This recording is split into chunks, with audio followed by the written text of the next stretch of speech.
বিসমিল্লাহির উপস্থিত সম্মানিত জেলা প্রশাসক ও জেলা ম্যাজিস্ট্রেট কোতোয়ালি জেলা উপজেলা নির্বাহী কর্মকর্তা নওগাঁচিপা উপজেলা অফিস ইনচার্জ নওগাঁচিপা থানা এবং উপস্থিত অন্যান্য নেতৃবৃন্দ, সাংবাদিক ভাই বোনেরা, অন্যান্য উপজেলা প্রশাসনিক অফিসারবৃন্দ, বৈষম্য বিরোধী আন্দোলনের শিক্ষার্থীবৃন্দ এবং উপস্থিত সকলকে আমার সালাম জানাচ্ছি। আসসালামু আলাইকুম। শুরুতেই আমি আমাদের ছাত্র জনতা বৈষম্য বিরোধী যে আন্দোলন, এই আন্দোলনে শহীদদের আত্মার মাগফিরাত কামনা করছি এবং আমি আশা করছি যে যারা এই আন্দোলনে আহত হয়েছে তাদের সুচিকিৎসা নিশ্চিত করা হবে সরকারিভাবে। আমরা নওগাঁচিপা উপজেলায় নির্ভর হওয়ার পর থেকে আইন শৃঙ্খলা সমুন্নত রাখার জন্য আমাদের যতটুকু দায়িত্ব পালন করা সম্ভব আমরা সর্বোচ্চ দিয়ে চেষ্টা করছি এবং এই চেষ্টায় আমি যত চেয়ারম্যান সাহেবরা এখানে যারা উপস্থিত আছেন বা অন্যান্য রাজনৈতিক নেতৃবৃন্দের যে প্রতিনিধিরা আছেন আমরা সবার সাথেই কথা বলার চেষ্টা করেছি। উপজেলা প্রশাসনের যে নেতৃবৃন্দ কর্মকর্তা কর্মচারীরা আছেন আমরা তাদের সাথেও কথা বলেছি। আনসার বিডিপি তারাও আমাদেরকে সর্বোচ্চ পর্যায়ে থেকে সহযোগিতা করছেন। তো আমি আশা করি যে আমরা এখন পর্যন্ত যেভাবে আপনারা বলছেন আমাদের দায়িত্বটা পালন করার ক্ষেত্রে আপনাদের থেকে সহযোগিতা পেয়েছি, সামনেও আমি পাবো।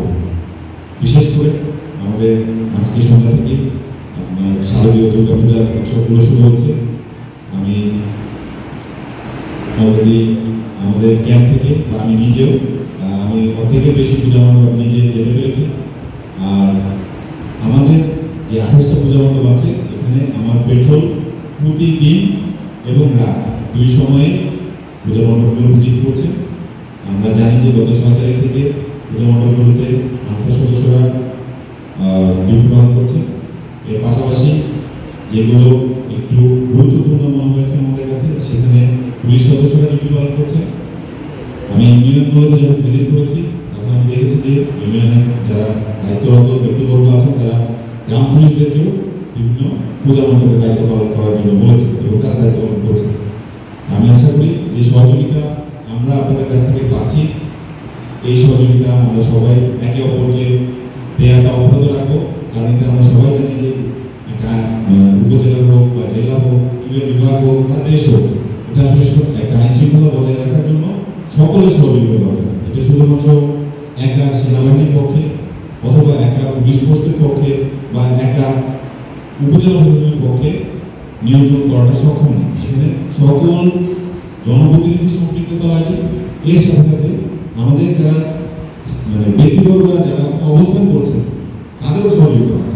বিকজ কোনো একটা ঘটনা উপক্রম হচ্ছে এরকম পরিস্থিতিতে যদি স্থানীয় ব্যক্তি যারা গণ্যমান্য ব্যক্তি যারা আছেন আপনারা যদি ওটাকে নিয়ন্ত্রণ করেন তাহলে কিন্তু ওই ঘটনাটা বা ওই দুর্ঘটনাটা ঘটার সম্ভাবনা অনেকাংশেই কমে যায়। কিছু কিছু ক্ষেত্রে হয়তো আটকানো যায় না, কিছুটা হয়তো অনেক সময় ঘটে যাওয়ার সম্ভাবনাই বেশি থাকে। বাট যদি আপনাদের নিজেদের ওই এলাকায় নিয়ন্ত্রণ থাকে, যারা ওখানে জনপ্রতিনিধি আছেন বা আপনার হচ্ছে গুরুত্বপূর্ণ ব্যক্তিবর্গ যারা আছেন, আমি জানি যে আপনারা চেষ্টা করছেন। আমরা আশা করব যে আইন শৃঙ্খলা পরিস্থিতি নিয়ন্ত্রণের ক্ষেত্রে আপনারা আপনাদের যে সহযোগিতাগুলো আছে এটা আমাদেরকে বজায় রাখবেন। আমি আমার বক্তৃতা বেশি দীর্ঘ করতে চাচ্ছি না, যেহেতু আমরা জানি যে প্রশাসক মহলের একটু জরুরি মিটিং আছে, জেলাতে আবার রিটার্ন করতে হবে। সো আমি আমাদের সকলকে আমাদের তরফ থেকে সেনাবাহিনীর তরফ থেকে এটা নিশ্চিত করতে চাই যে আমরা সবসময় জনগণের পাশে আছি।